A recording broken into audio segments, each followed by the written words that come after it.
And welcome to the David and Chuck Show on what date is this, Chuck? My phone's messed up. The 16th of November, 2023. Get your little bonuses and your free spin. We welcome, Chuck. How are you, my friend? I'm doing well.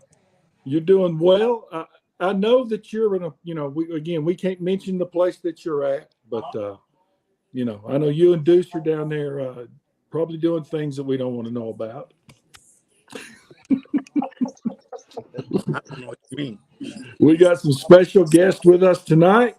We got Mr. Kevin Fiebernitz, Mr. 800 Hall of Fame coach from up in Flint, Michigan. Don't mess with him because he'll pull a Flint on you.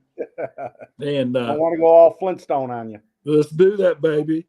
And we've got Jonathan Crumpton, the head coach of the Tuscola Mountaineers, with us tonight. And oh yeah, Chuck, you weren't dancing to the intro. We've already got complaints that you didn't move to the Monday Night Football thing. I have a lot of laying of action going on around me.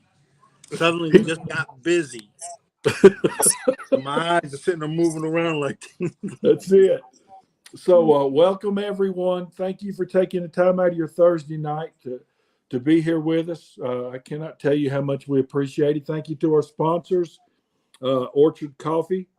And I got a phone call today, Chuck, from a man in Asheville that drove all the way into Waynesville and bought a bunch of the ground coffee to take home. And he wanted to make sure that I knew that he went by there and spent his hard-earned money with our sponsor, Sutton and Sons Antiques.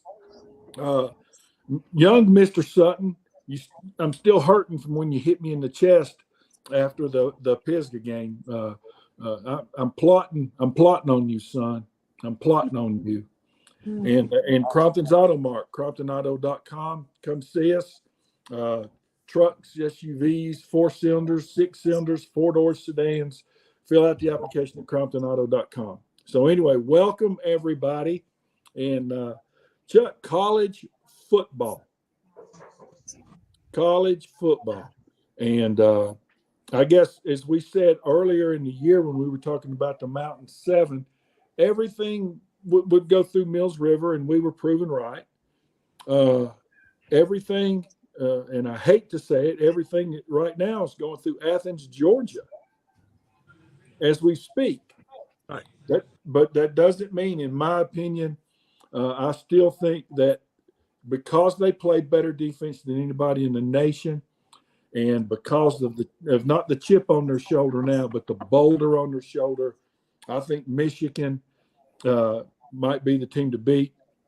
I think they're better than Ohio State. We're going to find out in a week. Look, tell me, I'm going to put you on the spot quickly tonight. Give me your top 5. my top 5. 6. Give me your top 6. Georgia, Ohio State,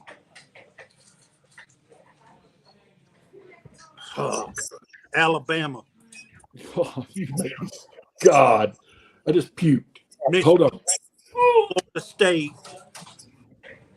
Washington, and Oregon. Did I hear you say Michigan? Yeah, Michigan 4, maybe 5. You notice he didn't say Wake Forest.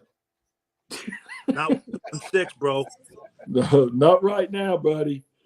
Got Jonathan, a quarterback that's a walking turnover machine.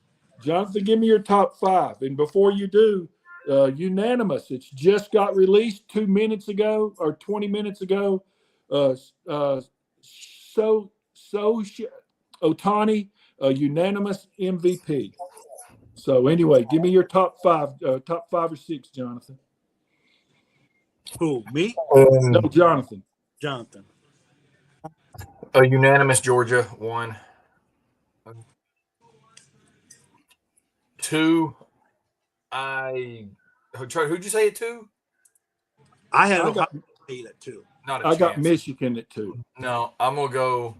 And as much as it's gonna feel weird to say this, probably gonna go Florida State, then Michigan, Washington, and then I'm I'm gonna have a little controversy here. It'll be Ohio State 5, Texas 6. I do not have Oregon in my top six. It's All not. right. All right, Mr. 800. I'm going with Georgia, Bama number 2. God, what's wrong with you people? And I just think the SEC is just a better league. It's a toss-up between Ohio State and Michigan, but then Washington or Florida State and Washington. No, but here's the thing that we're all guilty of this. But 2 out of those 4 are guaranteed to not be in. Yes. Michigan, Correct. Ohio State, Georgia, Alabama. Right. You know what I'm No, saying? no, There's a you're good wrong. chance that neither No, Big Ten school no. will be in. No, No. you're wrong. No, You're wrong. yeah, You're wrong. No, because Florida State's not going to lose again. The winner of the Pac-12 is going to be in, so you're not taking both of them. You're not going to go. You can't take all 4 of them now. Now you're at 6. So the loser of those games is out. This is what it Okay. is. All right. This is for the group. I'm going to pose a question. Chaos ensues if Alabama beats Georgia. If Alabama beats Georgia, does 2 SEC teams get in? And if they don't have 2 SEC teams in, the other 3 teams would have to be undefeated. Yes or no? Well, it depends on a lot of variables. Just to be honest. Okay. I mean, Well, let me you throw said it it's for around. the group. Yeah, All but right, yeah, I Drew, want to go. you're like the youngest, and you're at the bottom of the totem pole. You go last. And guess what? What? Started at the bottom. Don't matter. Let's do this, right? Kevin, come back. Go Son, ahead. we need your help. Well, no, but I'm just, and I mean, you're right though. But here's the thing. All right, Alabama beats Georgia. They're both 12-1. Cool, whatever. The winner's in. So there's not necessarily number 1 seed, but 1, right? Michigan beats Ohio State. Cool. Ohio State's not in the Big Ten championship game. They're not in. Michigan's in. Okay, or the winner of that game. We'll say it that way. Florida State, if they stump their toe, that's their fault. They're in. There's 3. You can't not have the Pac-12 champion with how Oregon and Washington are playing. There's no 2 SEC teams this year. Chuck. Well, I have a caveat to it. Chaos ensues when Tennessee beats Georgia on Saturday. Then you're starting the chaos. I mean, and that would throw a wrench in everything. Everything. It's just It would. I'll give you Tennessee that. beats Georgia, and which I've been battling back and forth with, but I think Tennessee's going to upset Georgia on Saturday, and I think that's chaos right there. That's the beginning of it. But if I'm If wrong, their secondary shows up to play, they got a chance. If they don't, it'll be a bloodbath. exactly. But if I'm wrong, which I am most of the time, except when I'm dealing with my brother, Come on, Kevin. no, he's going to get his time. I think that the undefeated teams, you got to be undefeated. And when Alabama beats Georgia, if Alabama beats Georgia, which I think could happen, then I think that then Alabama's in. I think Georgia's in, providing if they don't lose tomorrow. I'm going on chalk now. Is that status quo, how this is going to play out? The winner of Michigan, Ohio State, they're in. The losers, out. And then it's a battle between Florida State, Washington for that next spot. Because see, but here's my question though, honestly, about that. If Florida State and Washington are both undefeated, they can't not be in. And Florida State's resume is not nearly as impressive as a couple others. No, But either or. Huh? Either or. It'll either be Washington. No, see, but you can't leave an undefeated team out for a 1-loss team. You cannot, and I'm an SEC homer, but if it is an undefeated ACC, undefeated Pac-12 champion, Right. 2 SECs not in. You can't. How are you going to justify it? Okay, let me ask a question. Hold on, both of you. Kevin, sign out and sign back in, because that's what. And reboot your phone. So, if you have a 1-loss Texas team and you have a 1-loss Alabama that beats Georgia, how can you put Texas over Alabama? You can't Is because of that the a win over fair- Georgia.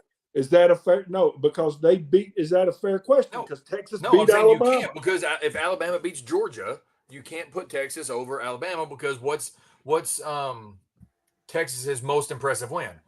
Obviously, Alabama. But Georgia is what 44-1 in the past 45 games or something like that.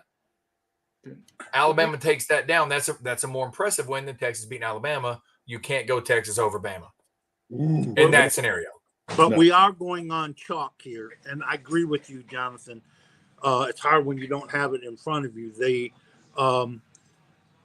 way this is set up is if everything holds chalk. Yeah. At the end after Saturday, championship Saturday, 4 undefeated teams are going to be those 4 teams. Yeah. Now, This is what it is. But Because they- when's the last time we've had this many Oklahoma. undefeated teams this late? Yeah, first time it came It's up been a here. while. Okay, all right, I get it. Kevin, are you back on? I am.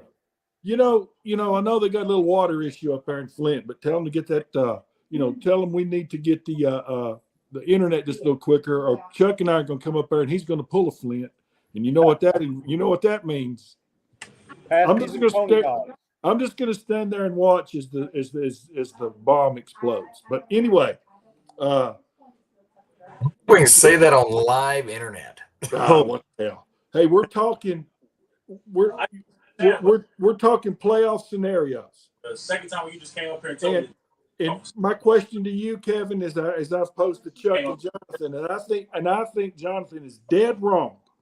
yeah, that's what you just If said. you have Alabama, Well, that's not the first time, and it's not the If- first time you've been wrong about me being wrong. if you have Alabama beating Georgia and winning the SEC championship, and then you've got 3 other undefeated teams that are good that should go in, and you've got a 1-loss Big 12 Texas champion that beat Alabama, you cannot put Texas in front of Alabama.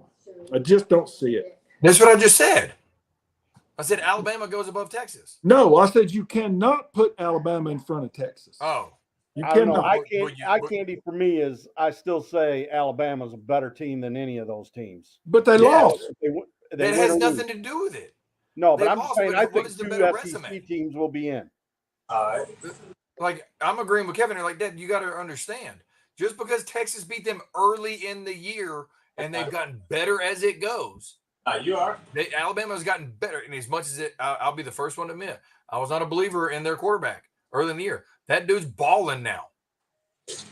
I did not think he could do it. Balling. He's actually making them like work now. The zone reads, the deep balls, the play actions that he's doing. They're a better team than Texas. It is what it is. Yeah. Yes, agree. Texas beat them early on. I get it. But what have you done for me lately? But See, that's No, why do that's you how play it the game? works. Chuck, That's how this works. Chuck, why do you play the games? to win. That's right. Texas Okay, and- beat Alabama. And, Yep. and hypothetically, Alabama would have beaten the 40 at that point 47-1 team. Who's Texas Texas going to wouldn't. play? Who's Texas going to play in the Big 12 championship? Makes no difference. Oh, I think maybe Oklahoma, maybe. Maybe we're assuming that Texas runs. So there. All right. So to let that hold true. Hypothetically, Alabama and Georgia 12 and let's go 11-1 and 12-0 hypothetically in the SEC championship game. Keyword 12-0, and you'll have a 9-2 Oklahoma. What's a better win? Stop getting on the Texas train. 9-2 or 12-0 or 9-3 or whatever Oklahoma's going to be at the time versus a 12-0 team. Hence, Alabama gets in, Texas doesn't. If that scenario holds true. Right. Just because Texas beat them early in the year, that has nothing to do with when it comes to strength of schedule and overall conference play. The Big 12 is boo-boo. Why do you think Texas is leaving? I think I get that. I think that when if Alabama, because we know they are going to meet. If Alabama plays Georgia and beats Georgia in the SEC championship game, Okay. Now leave them, put them over here. There's going to be only one Big Ten champion, and they're going to get in the top 4. Yes. They'll be undefeated. So then, and I'm trying to think like the people in the committee, which I can't do, a good enough job. But then you have, for that 4th spot, you have, what do you do with Alabama? Carry on providing Texas if they win the rest of their games, Florida State, and Washington. There are 4 teams vying for that, really for the 2 spots, because you got Georgia, which they don't consider losing in the SEC championship game. That's what they've said in the past. So Georgia is in, being 1. That's why they moved them up. They would drop no farther than 4. So where are you going to? The Big Ten is undefeated. Where are you going to get your other 2 out of the 14 pool? Who's fitting those other 2 spots? Okay, that's what I think we're going to learn a little bit. I think this weekend. Now, if Tennessee beats Georgia, you are 1,000% correct. Then chaos starts very early. Well, yes. And so here's to that point, though. This is where we've all talked about this and we're all on the same page. Preseason and early season rankings don't mean squat to us. They shouldn't. But for whatever reason, they always do them each year. And it's been proven, statistically proven. History shows it in the college football playoff or the BCS era as well. If you're going to lose early. Don't lose late. Correct. Okay. All right. Let me kind of flip the switch here a little bit. Okay. I'm going to go around the table and I'm going to better teams. Who's going to, and again, they're not playing this week, not every game, but as we sit here today, who's going to win? Michigan, Ohio State. I have Michigan. I do too. I think I genuinely think they're the better team. I do. And I haven't always said that. I think they're the better team this year. Look, I watched one game this year of Michigan. Well, actually, it was after it was in the replay. So I'm listening to how good they are. I have only seen them one time. I refuse to watch them. And everybody was talking about, how well they played against Penn State. I didn't think they played well against Penn State. No, they didn't. They did not, but what they proved a point against Penn State was we don't have to throw the ball to beat you. Right. It was like 32 or 34 straight runs in the second half. They didn't throw the ball once in the second half. Right. But now, you know as well as I do, to win a national championship game, that ain't going to win it. No. But well, answer the question, Chuck. Okay. I have the 4. I'm looking for the 4 best teams, right? No. I'm asking Michigan, you, Ohio State. Michigan, Ohio State today. Oh, Michigan. Kev? I'm going to be the lone one that says Ohio State. Pains me to say that. I hope it The pains you. offensive line of Michigan is terrible. Man, they play defense. Golly, They play good defense, but No, Penn they State, if you watch that game, they were terrible, man. They weren't that good. Their defense was pretty good, but offensively, they're sorry. Well, now, granted, and I'm going to say this, and some people may get upset, it ain't like Penn State's stellar. No. You know what I mean? But that was the first game. It was kind of a last-minute, Harbaugh can't be on the sideline, blah, blah, blah. So I'm going to give him a pass on that game because of the emotions of not knowing until, Friday that he won't be on the sideline or something. So at least now this week, they're going to know. Okay. They know the rest of the regular season, he ain't going to be there. So now that's not an excuse. I'm going to give them a pass for how they played against Penn State because of that. Okay. But it wasn't like Penn State was just a world beater last week. All right, here we go. I'm going to keep going. Louisville at Miami Saturday. Noon kickoff at ABC. I'm going to say Miami in an upset if their quarterback plays.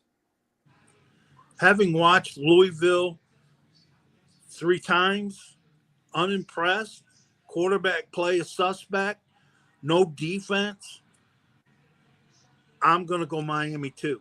But I don't think it's an upset. I'll go. I'm Mike- gonna go Miami. I think And we're all in Coach agreement. Matthews, you are right. It is a who care game, but they're number 10.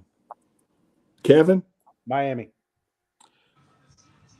Carolina, the Tar Heels at Clemson. Is this going to be Ain't nobody Clemson care. to Ain't nobody lose care about the that other game. games? In the ACC, I don't know if North Carolina plays well enough on the road. Clemson seems to be turning the corner. I'm just going to go Clemson on this one. Okay, But I would love to watch an upset on that one. that would be fun. Jonathan, I got Carolina. Kev, I would love to see Carolina win that game. There you go. Well, I got Carolina because here's the thing, and I've been vocal about all this stuff. I'm not sold on those style of offenses that, that's a whole different conversation. But I said it all offseason. Just because he was all this stuff, blah, blah, blah. Klubnik is not that dude. He's not. I think Drake May's got a little more experience. Actually, obviously, he's got more experience.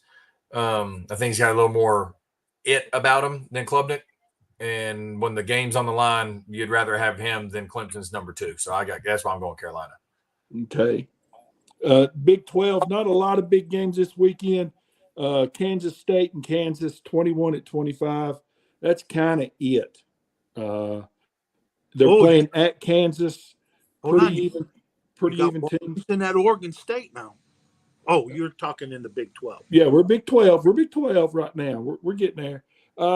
Chuck, I'm going to go Kansas because they're playing at home, and for them they're playing for something a little more than Kansas State as he builds. Bede, the backup quarterback, got hurt last week. I mean, he took a shot to the head, and Kansas' starting quarterback, Jaden Daniels, has still got back problems, so they're going with a number 3 quarterback. I got K-State. Y'all go. Jonathan, Kevin, I'll go Kansas. I got Kansas State. Don't really care about either team, so I'm just picking Kansas State. all right. I think the game of the week is number 5 Washington at number 11 Oregon State. 7:30 kickoff on ABC. Chuck and I, because of John Taylor, have been Husky fans for the past few months. I'm thinking, Chuck, they're playing at Oregon State. Oregon State, if any team has a chip on its shoulder, it's got to be them and Washington State. Well, and the fact of Oregon State, for the simple fact of DJ can't play. DJ's the problem at Clemson, blah, blah, blah. Well, guess who's 12 in the country and guess who's not? So that's no. Inside the locker room, that's another edge for Oregon State. I'm serious. All right. That's something those players are talking about to have his back. All right, Fibernetz, who you got? Go ahead, brother. I'm going to go Oregon State. I watched them a couple weeks ago. The speed on that team is unbelievable. Although I'm a big Penix fan.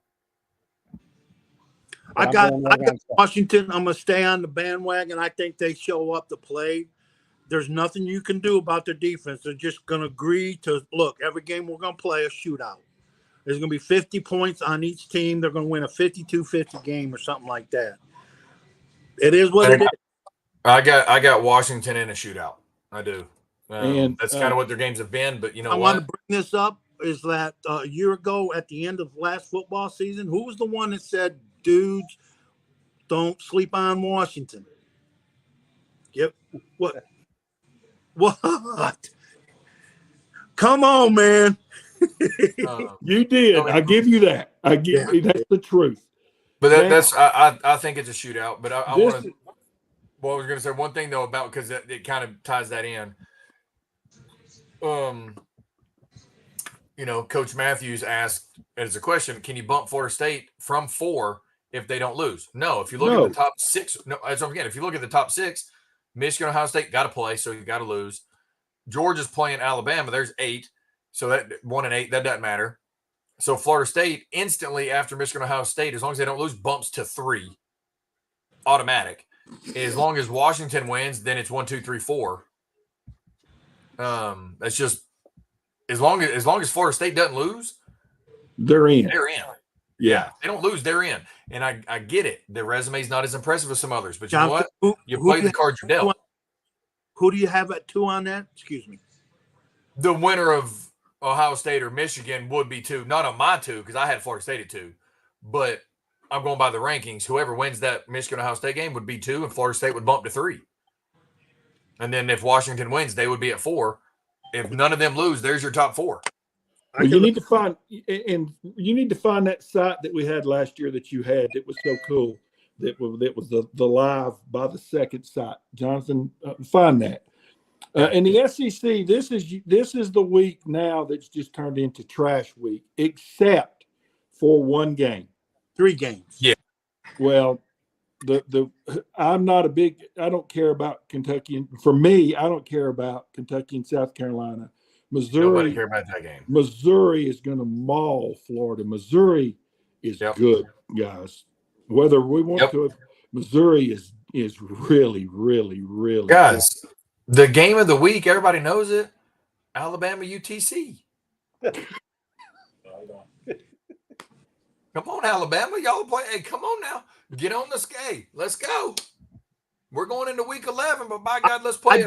I hate this week. I hate this week in the SEC. 1, 2, 3, 4, 5, 6, 7 of your teams are playing. Well, no, I'm gonna list them. LSU's playing Georgia State, Arkansas, Florida International, Auburn, New Mexico State, Texas A&M, Abilene Christian. Where's that at? State, Southern Miss, Ole Miss, Louisiana Monroe, Alabama, Chattanooga. Like, why are we doing that this late in the year? I get early. I get week 1, 2, and 3. But it's a Saban thing, and they followed him. That's a Saban thing, and they followed him. But anyway, the game is Georgia and Tennessee in Knoxville, CBS game, kickoff at 3:30. The final play, by the time they finish all the commercials, be 4 o'clock in the morning. Well, I'm about to say it'd be after midnight because Gary Danielson keeps freaking talking about nothing. But I thought one that hated Gary Danielson. The one thing. Never mind. Can I bring up a stat about Gary Danielson? Yeah. When he was at Purdue, he talks about all these quarterbacks and he's critical of them and everything. Gary Danielson threw 7 touchdown passes in his senior year at Purdue and 19 interceptions. Hello? Okay. But remember though, he's the smartest man to ever know football. He's all this and this. He just forgot what color jersey he was throwing to when he played Purdue. He gets on my nerves. So anyway, Tennessee and Georgia. Advantage Tennessee playing in Knoxville. It will be loud. It will be packed. But Georgia. There will be mustard bottles, golf balls, and no telling what. Galore. Hey. Come to Knoxville, baby. Take your chance. Here they come. But the one thing that the Vols haven't done this year that I totally missed in the pass is throw. I thought they would throw the ball a little bit more efficient than they have this year. I don't, banged up a little bit up front, and coming back from Janet and I were in Missouri when they were playing. We were driving on whatever that interstate is, goes through the middle of Missouri on our anniversary trip coming home. And I had the iPad. I think I chucked the thing. We're watching the game live on my iPad as I'm driving at 80 miles an hour. But anyway, Missouri just lined up and gashed them.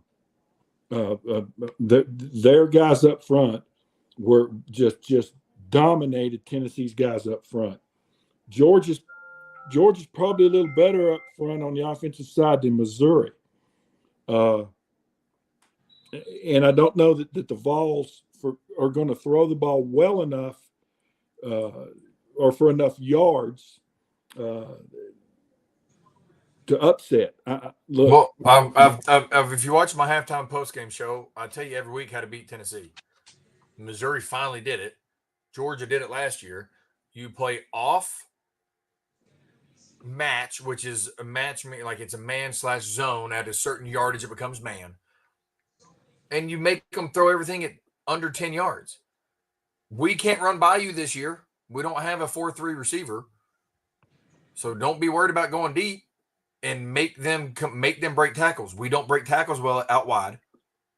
So if you make us throw everything 8 and under, and how our routes work is they're all option routes, is when you break at 8 and it's a stem route, means come back down your stem, you're going to catch it at 5. Okay. Well, then if you can't run the ball, hence last week, and you can't throw the ball over 8 yards, it's a recipe for disaster. Tennessee's strength is not the pass game, it's the run game. Last year, they had to run the ball for over 150 yards a game to win. This year, it's 200. Every time they've rushed for over 200, they've won. When they haven't, they don't, because our pass game does not have a deep ball threat this year. And that plays into Georgia's strength. Fibernet's brothers, who's going to win the football game? Kevin. Georgia's going to win, but I'm a fan of Tennessee because of when Jonathan was there and been following them ever since. You got a transplant quarterback from Michigan that couldn't make it there. He's got a hell of an arm, but that's about it. I mean, I don't think they have it. Man, I got to throw it up there if I said that. It would be the greatest call to call for Tennessee to beat Georgia. Oh, I hope it happens, but I Right. don't know if I will. I'm doing it. Tennessee beats Georgia. There you go. Yep. If we would have just handled our business last week at Missouri, I think a lot of ESPN people would have picked Tennessee to win too. Right. But we did not handle business. So, but now it's one of those what do you got to lose mindset. So go wreck the party. Well, before I change the subject and we start talking about Harbaugh and his situation and Coach Anise up there at Fair State, one thing, Jonathan, I never ask you. Sorry, I was signaling like he does. Oh, one thing, I was wondering what you were doing. One thing I never I'm asked stealing. you, in all those years I saw this thing the other day, and they were interviewing a guy that played like 15 years before you did. And they were talking about running out of the tee on a game like Saturday, like when you guys played LSU or Georgia or something at home. What is it like to be one of those guys to run through the tee? I mean, it's unique, I guess you'd say. I mean, it's, as everybody says about their college, it's the greatest interest in sports and all that. But you never take it for granted because it is such a unique experience when the band opens up the tee and you're running out and seeing 100 and whatever thousand people. But your first one is always the most memorable. You know what I mean? They're all special, but the first time that's the one that's really the most fun because you're going out there going, and don't get me wrong, I got to play in front of a good amount of people in high school because for high school, we played in front of a lot of people when I was there. Right? I mean, just on the average. But then you go out there and instantly you're like, oh, there's 103,000 people here today. It was very cool in that sense. But as soon as you're running out there, you're not paying attention to the crowd. Because if you are, you're in the wrong moment. You're trying to get ready for the game, but the first one you try to soak it up. That's for sure. Okay. Now, Chuck. Yeah. I want you to spend a moment, and let's talk about Coach Harbaugh, and I'll be serious for a minute because today he dropped the lawsuit and the Big Ten stopped their investigation and said that their punishment is going to cease at the end of the Ohio State game. So that means he missed last week, this Saturday against Maryland, and next week against Ohio State. And then I'm sure that the NCAA is deep in the investigation, deep. But any punishment from the NCAA is not going to take place now before this season's over. So their national championship run will still be in effect unless something crazy happens. I know you're a little bit down on them, but you're one of those guys that Bo talked about. You're a Michigan man, okay? As a Michigan guy, talk to me about this situation. Well, I don't, it's shocking. And the fact is that I was from the get-go, I said, just wait till you get all the facts. We still haven't got all the facts, although the Big Ten said it won't go any farther than the Ohio State game. And so there is something there. And, I think he just got caught. I go back to, you would never have had those things happen during the Bo Schembechler years. But everybody, every coach has skeletons in their closet. So, they called it the gold standard. I'm disappointed. But let the process work itself out, and we'll see where we go from here. But if you were right and unjustly charged, you'd fight this thing. It's your name. So he's going to drop the lawsuit, and then that satisfies the Big Ten, because Big Ten's been taking a hit for violating due process here. That was what my biggest thing was, is not whether he was guilty or innocent, was the fact that they violated the due process. So anyhow, apparently all bodies are happy, and they move forward from here, and that's the way it goes. It don't matter. He ain't going to be in Michigan after the season. Oh, well, hold on a minute, Jonathan. Kevin. Yes, sir. And as they used to say on Saturday Night Live, back when we were kids, point counterpoint. If you remember that. And I've got a lot on this, but you are on the look. Your brother is blue and maize. You aren't. You're green and whatever other color they decide to wear that week. As a Michigan State guy, but more importantly, all joking aside, as a guy who lives there, you're there. We're speaking to you from there. What is the take of not just the Michigan State people, but what's the take of the people there? Now, I don't care much about what the media thinks, because I could give a crap less what they think. But the people in the streets, I mean, the people that come to your store, the people that come to your soccer matches. It's split, but and I root for Michigan when they're not playing MSU. But my biggest thing is, I don't believe he should have been suspended for 3 games until, like Chuck said, due process. But they were talking today that they did a FOIA request to see where that Connor Stalions, if he did any kind of get paid back for any of the tickets and that type of stuff, and that all came back negative. John Jensen, who used to play at Michigan, was a Washington Redskin and Detroit Lion player, retired. And our talk radio up here is unbelievable at the 97.1 The Ticket. And in the morning show, they were talking a little bit about this before this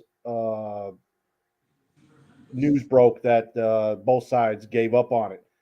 They mentioned that, so that went through.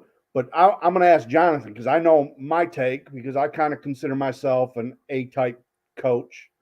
And I think any coach that's out there that's good, and I put Harbaugh in that category, you're not going to let a low-line guy, somebody knew what was going on, had to, okay? And you're not going to let some low-line guy sit there and say, do this and that without somebody saying, where did you get this information from and how? Well, that's where But no, before you answer real quick, though, I just want to make sure everybody understands that the video evidence that is out there is damning. Oh, yes. It is beyond. Yeah, so damning. that has nothing to do with it. Yeah. Kevin's 100% right in the sense Okay. of it goes back to before NIL. I'll say it this way. And so with that being said, I think with the issues that Harbaugh had prior to this, before all this started happening, there's no doubt the NCAA is after him. No doubt. Yes. The cheeseburger Put stuff. that out there. Well, hold on. But here's the big thing. After the news broke that both sides set aside, really, the Big Ten really can't do anything else. But the statement was made, the reason why the Big Ten did what they did was because the NCAA said to the Big Ten, yes, there's a lot more evidence here than what you see. And so this is why I'm there's telling more you, to Harbaugh. Here's why Harbaugh will not be there. One, A&M is probably going to open up the paycheck, whatever. Because if he can turn around Michigan from what they were to what they are now, yes, he can take A&M. I don't see him staying in the college game. I really and he may not because it's gonna. But here's why I'm saying I don't think he's going to be there regardless. It goes back to before NIL was out. All colleges, trust me. I'll tell you what Nick Saban offered me. Okay, didn't accept it obviously, but I can tell you what LSU offered me out of high school. But it goes back to, well, if the coaches don't actually pay and it's so and so and it's plausible deniability. If I get Kevin, Chuck, and David, and I'm the head coach, and I get Kevin, Chuck, and David, hey, we have this talk. You find people I don't need to know. Have a good day. You see what I'm saying? Yes. Where he knew it was going on, but if he didn't facilitate it, he's got plausible deniability, and he could technically pass a polygraph because he said, I didn't tell him to do it. And I agree with you 100%. I didn't do it. Really don't believe You're not going Harbaugh to convince me. You're not going to convince me he didn't know what was going on, but he may not have facilitated it. Right. And said, hey, go to this game, do this, steal these signs or do this and this. Every team on staff has a sign stealer for your specific game against that team in that game. Ours was Jim Bob Cooter. Okay. Ours was Jim Bob. But Jim Bob's job was make sure you steal their signs before the second quarter or the second drive or whatever. But that's in game. That's just gamemanship because you're doing it in the middle of the game.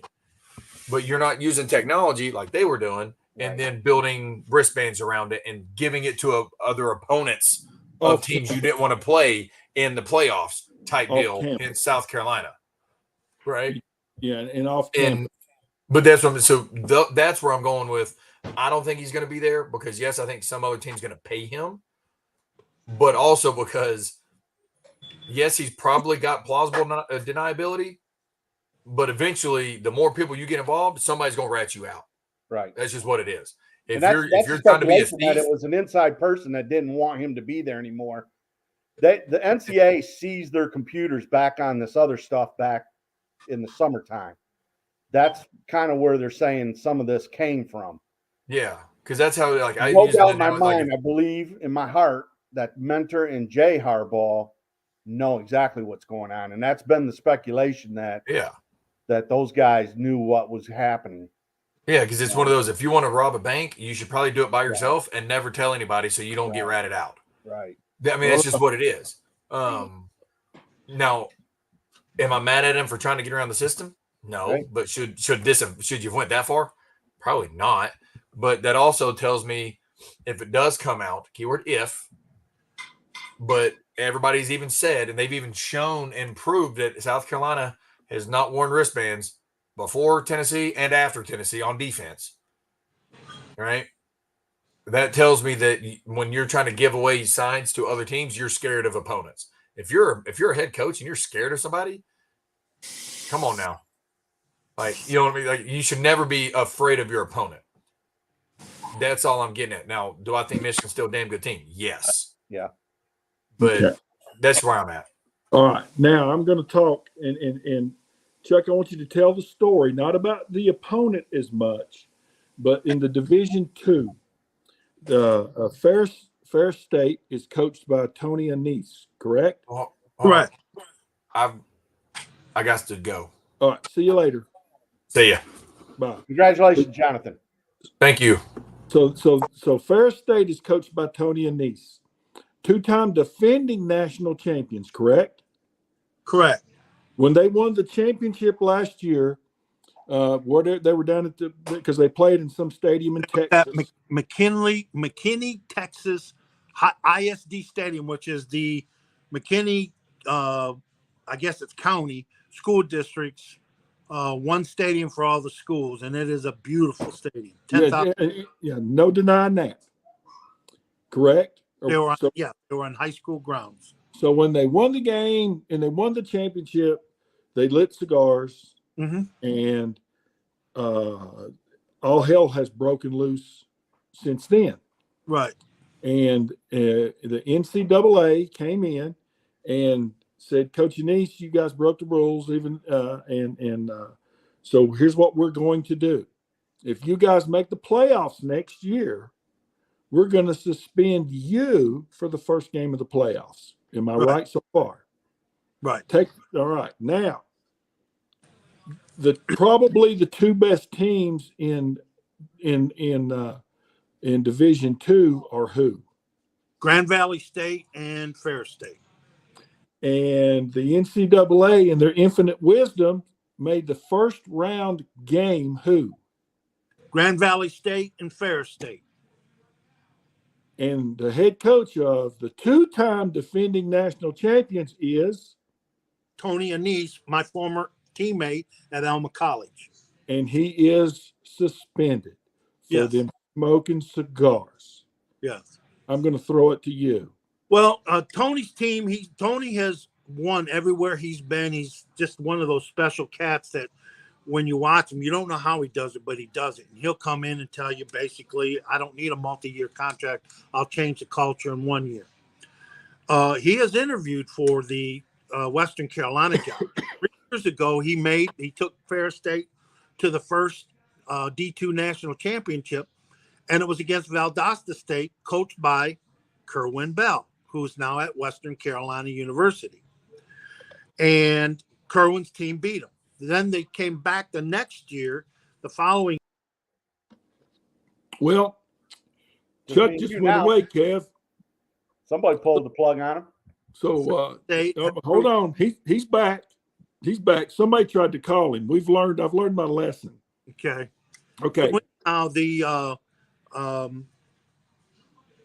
went down. They won back to back. So they've been to the national championship 3 times. But I will lead you up to is that the way the Division II committee has paired teams, Tony has come out and has been very critical because what they're doing is the top 3 teams, I think it was Northwest Missouri, Ferris State, and Grand Valley, they put in the same bracket. And so Tony has been hugely critical of them. Well, when they lit the cigars, they felt, okay, yeah, there you go, Elma. Playoff game Saturday. But when they go, so when it comes time to suspend them, Tony said back in March, Tony said we will open up with Grand Valley, whether we win or lose against them.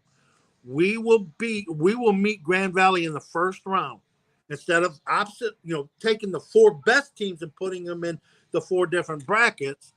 They put him in one bracket, and Tony's been very critical. Well, the Division II committees got back at him. And that's I'll tell you what I did today. You sent a link, right, in our group text, and he was interviewed after practice yesterday. And when I clicked on the link on the Google thing, it went to. It just kept taking me to the website for the school. So I went to YouTube. And I've just put in Tony Annese interview. Press conference, and it brought it up. If you want to go to, first of all, if you don't know who we're talking about, that really doesn't matter.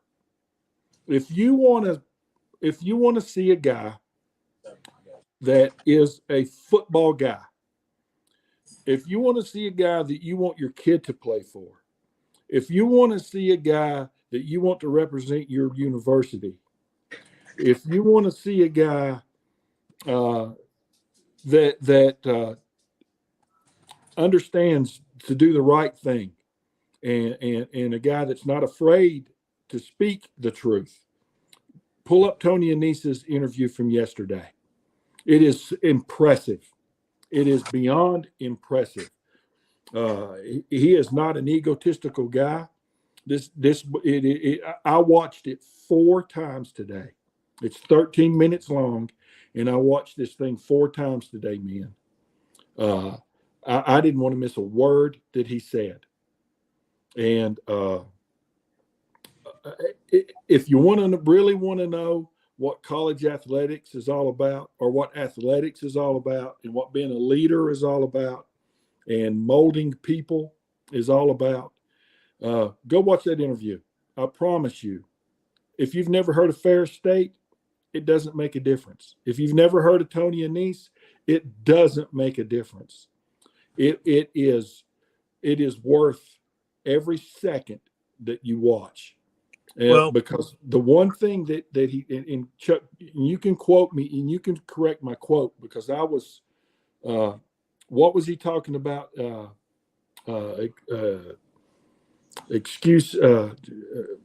God, see, I got so fired up listening to him when he was talking about pity. What is it? Was he talking about pity? Leads to self-destruction. Yeah. Pity leads to self-destruction, and that's how he started this interview. Don't feel sorry for me. Don't feel sorry for me. And then he talked about his kids and his coaches, and it's just an amazing thing to see. I don't know, Kevin. I don't know if you saw it today in the group text, but amazing. Well, I've had the privilege to watch for a couple years him up close. This guy, like you said early on, has won everywhere he's gone, whether it's been high school, junior college, to now the college ranks. This guy's just a pure winner. But what you've touched on, this guy has taken what I call questionable character guys who've gotten turned away by other schools. And like you said, he brings them in. You don't ever hear of a problem. And he takes those type of kids and he molds them and, gives those kids a second chance. And he's done well. I wouldn't be surprised they knock off without him on Saturday. He's an offensive genius. There's no doubt about that. He was my nephew Kevin's son was a place kicker for Tony Anese. Tony was my teammate at Elm College, and somebody must have won big down there, Kevin, or somebody. It's calling Chuck again. He's back. There he is. Okay, I'm not leaving this. I don't know where this is coming from. I haven't gotten a phone call yet. Yeah, it's really weird. Okay, so anyhow, but I mean, I know Tony, and have tried to lead him to taking over Western, but Western's got a great coach now, Kerwin Bell. But it's ironic, 3 years ago, Kerwin Bell, now the Western Carolina coaches, and Tony met. Now Tony has built a powerhouse, and every year it's one of those, like Alabama, they're up there, if not ranked number 1 every year. You got to knock them off to knock them down to 2 or 3 or something like that. And they're typically, it's a Grand Valley State, which is in Allendale, Michigan, and Ferris State, which is in Big Rapids, Michigan. It's like on a smaller level, Ohio or Michigan State, Michigan, or Ohio State, Michigan. But Tony is all class. And they said, I guess they told him not to smoke cigars. Well, they smoked them anyhow. So yes, they did, wasn't it? It wasn't really him. It was the kids, wasn't it? It was the kids. It was the kids. Go down for it. Kids make mistakes, man. And then they charged them. I was reading today. They charged them the school fined them like $25,000 and then a $15,000 fee to clean up the locker room. That's ridiculous. So hey, I say all that to talk about him because it's so impressive. But then I go back and I think about what we talked about Tuesday with Coach Pfeiffer. How in the region here, how you can take an 8-2 football team that was 5 points from being undefeated and lost one of those games on the last play and the other one in double overtime and not put them in the playoffs. I don't get the NCAA, especially at the D2 level. I have never understood their thought process. And you know, who the heck decides these things? How can you put those two teams not just in the same bracket, but as a first round matchup? Makes no sense. It's asinine. Right. Well, it's by people who have absolute power and no accountability. Just, You know, it is yeah. what it is. Because, you know, we could go back, and if I said the North Carolina State High School Athletic Association, Chuck will turn purple. Because, you know, and this is not the night to talk about that, but that kind of reminds me of, we'll do what we want. Well, that was their comment. If I may bring that up, is that we are unchallengeable.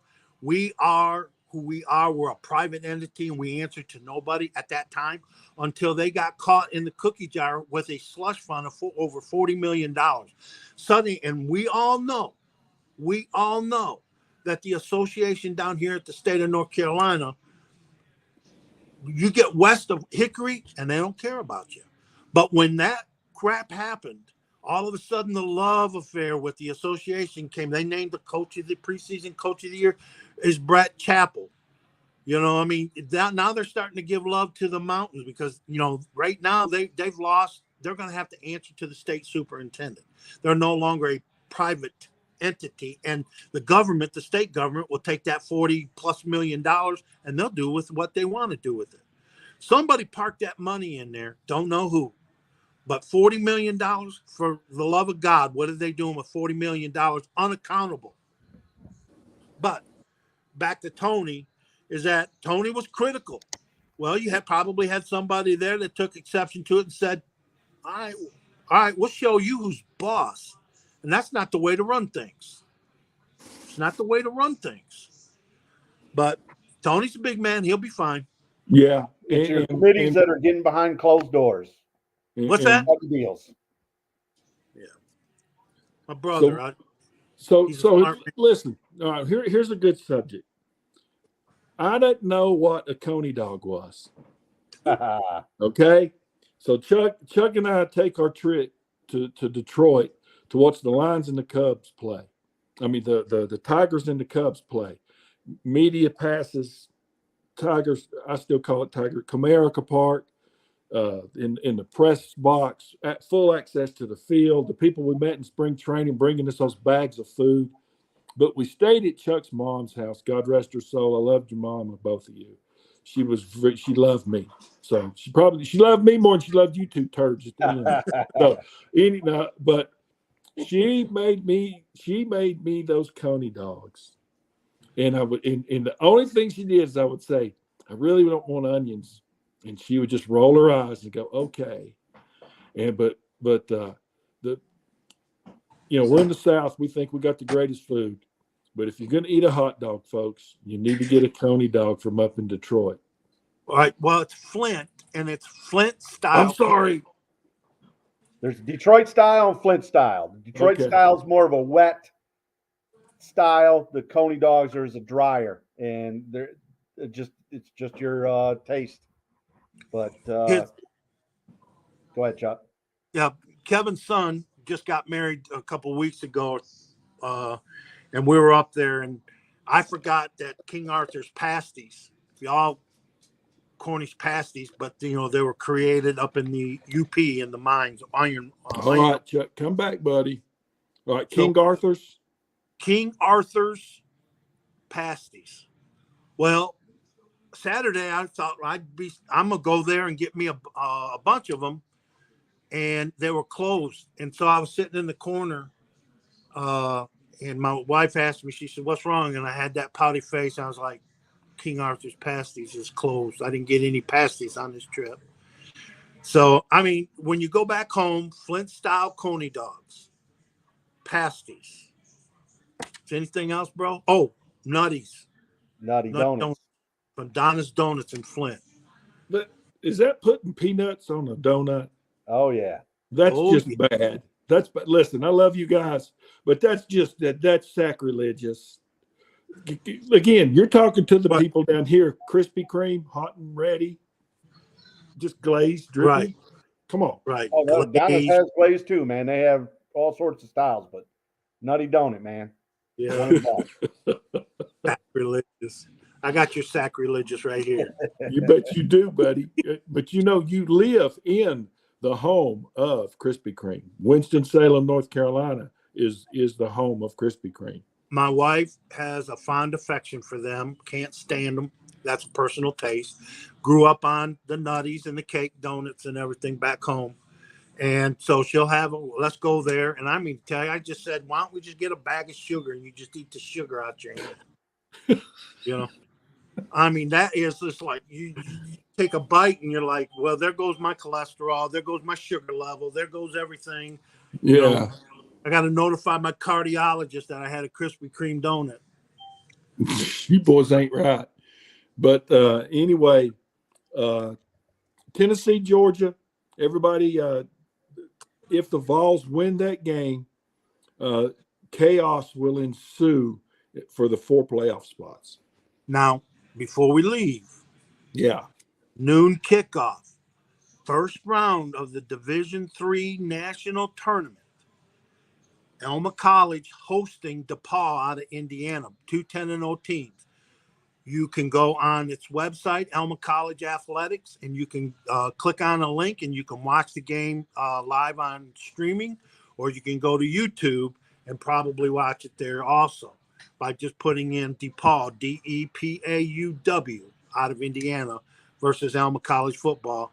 And you can watch the first round playoff game. And that's for you, Chuck, right there. Hey, I want to add something. All them athletes down there should talk, because I know you guys don't have a lot of D3 programs down in that No. in the Carolina area. No. We had the privilege when Chuck got inducted in the Hall of Fame last year. We got a chance to go watch. It was good football, man. Oh, yeah. Really good football. And man, some of these kids down there should look to come up. They would enjoy it up here. Well, I did bring that up, although I said you'd host them. When they flew up, you'd host them. Now, some of them, hell yeah. see? Well, I know that I me tell know you- that there's certain things that we can't say right now, but Right. there are a lot of moving parts that are happening for some kids to get to the next level. Good.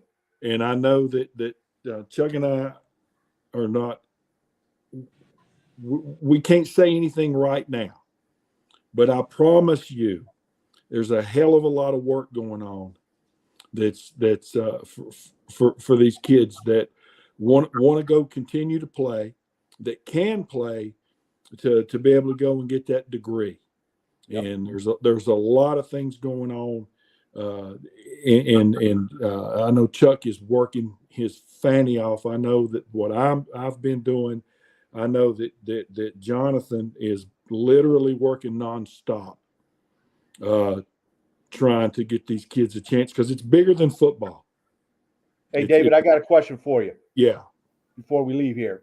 Speaking of football and Jonathan, I had the privilege of watching or listening to games on the radio, and enjoyed every moment of the 4 or 5 games I got to listen to. And then I'd pop in and listen to you guys' 8 a.m. Podcast. Enjoyed that. Thank you. He's going to do very good down there, man. I mean, he looks like he's got a grasp of what's going on. I'm sure he's got that whole area turned upside down, and I wouldn't be surprised kids are going to flock his way. But what's the story with the Pisgah group, man? Are they, with that mill? That's a thing that I'm pretty for me. I don't. There's not a lot that I can say because of the situation with Jonathan. So any of that will come from Chuck. because for me, as I said, and I will say again today, I just wish Coach Chappell and his family nothing but the best, because I like those people, and whatever happens over there for them, it is what it is. But Chuck will have details. I got nothing. Yeah, for it. he was real. This Coach Chappell was extremely nice to me when I got to bring my team down, and we trained down Piscus Field there for a week, and he was opened the doors for us and everything. And he was a great guy, man. But just I want to see that rivalry continue on, man. And be anything I've you got, Chuck? Anything more than we talked about Tuesday now that it's Thursday? We don't know anymore. I think they've clammed up and they've moved on. Pisgah High School has moved on to finding a new football coach, and I think if Chappell's wanting to coach, he'll go and he'll look, or he'll stay where he's at, teach. I don't know if he's able to teach after the year's up. I know that he's still teaching there. He's still a teacher, but you just can't believe, as a great coach as he is that he would be on the unemployment line very long. But here's the strangest thing. It hit me the other day. That's why I sent that to you.